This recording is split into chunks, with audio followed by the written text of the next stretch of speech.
Welcome to Building Ancient Egypt.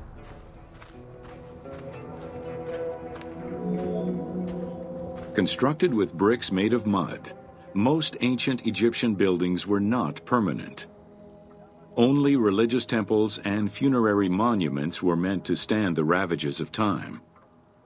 For these very important structures, Egyptians used limestone, sandstone, and harder materials, such as granite, quartzite, and travertine. These heavy stone blocks were so prized that they were often transported from quarries located hundreds of kilometers away.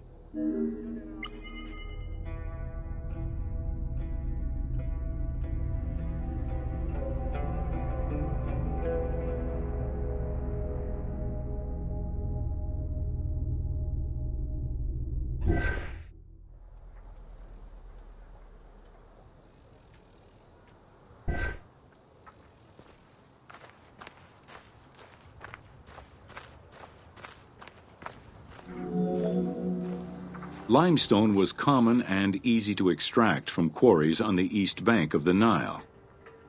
This particular limestone had marine fossils in it, however, preventing it from being easily decorated and polished. Used as the main building material, the structure would then be finished with a finer limestone that was polished smooth and decorated as needed. Limestone was used for the building of the first pyramids and for most of the religious buildings of the Old and Middle Kingdoms.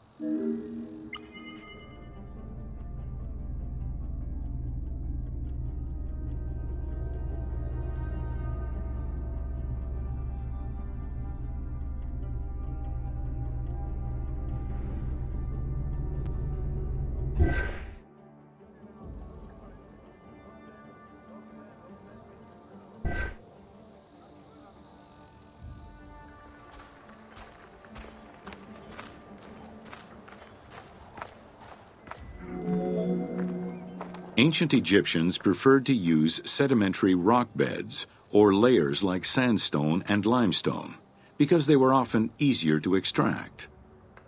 The common method used to extract stone was the open-pit quarry. Stonecutters would find quality stone, shape, and dig it out on site. Open-pit quarries enabled many workers to work simultaneously on many blocks, which allowed for better productivity.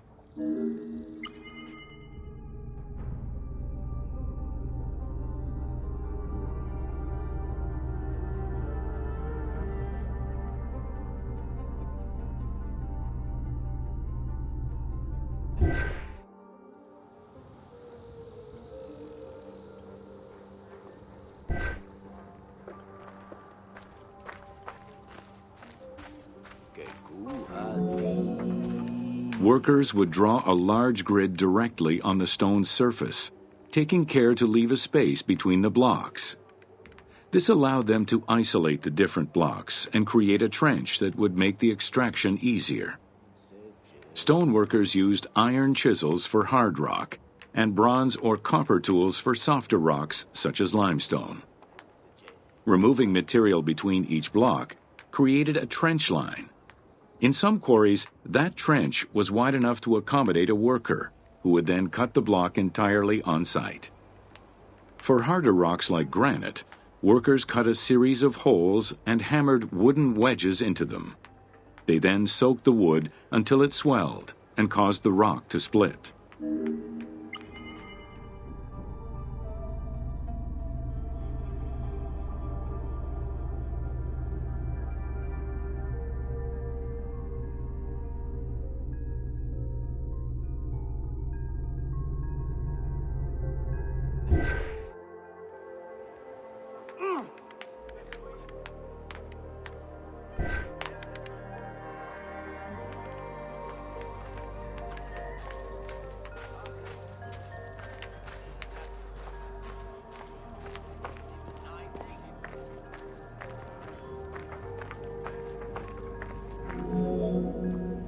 The gallery extraction technique was used when the desired rock was buried under layers of rubble.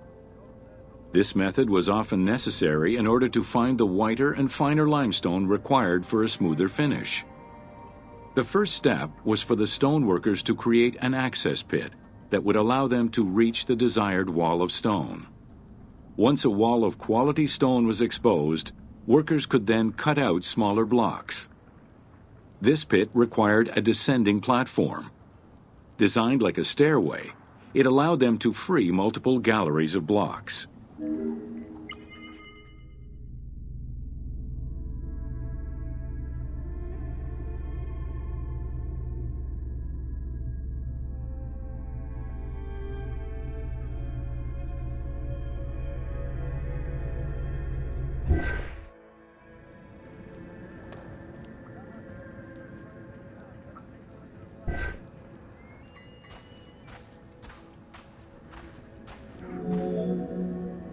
To cut the stone, they created a longitudinal kerf, or slit, and then cut the rock at a 90-degree angle. The lower side was determined along the geological layers or by using a horizontal cut. Wooden wedges were inserted in the rock and hammered in. Shock waves were then generated using hammers, fracturing the blocks at the seam.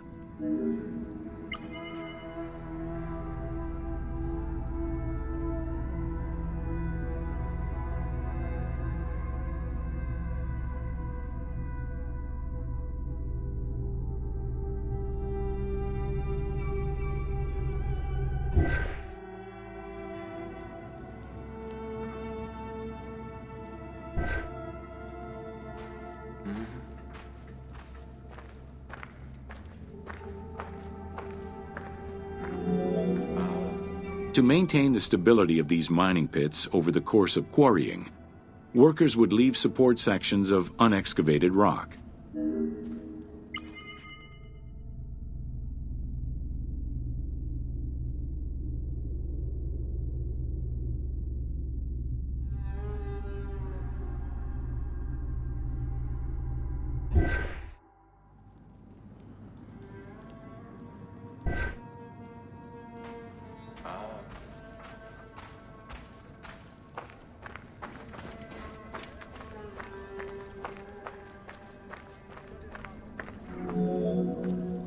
In every quarry, dedicated shrines were established to offer protection for the workers. In particular, Serket, the scorpion goddess, was considered a very powerful deity among quarry workers. Every mine and quarry of ancient Egypt included a scorpion charmer, who was said to use magical powers to ward off the dangerous insects and keep the workers safe.